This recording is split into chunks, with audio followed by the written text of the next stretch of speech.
สบายดีมื้อนี้ก็มีโอกาสได้มาสัมภาษณ์กับน้องที่เพิ่นกำลังจะเสงเนาะก่อนอื่นเมื่อก็ขอถามได้เนาะว่าชื่อหยังมาแต่แข่งและอายุจักปี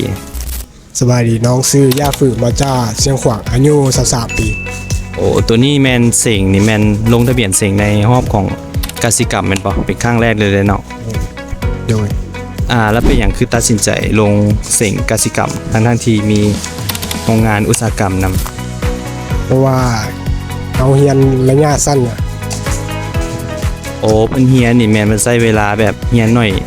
เพิ่งกสิกรรมนี่แม่นเอาคะแนนแม่น80ขึ้นไปเนาะซึ่งก็จะมีโอกาสได้ไปไวกว่าอันบ่คงจากโรงงานนี่อุตสาหกรรมนี่มันจะเอา110เนาะโดยละถามในสิ่งครั้งนี้มันครั้งแรกบ่โดยครั้งแรกมีความมั่นใจสำหรับรอบนี้นี่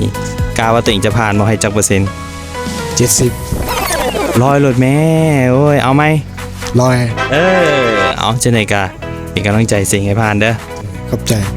ขอบใจหลายเนาะสำหรับคลิปนี้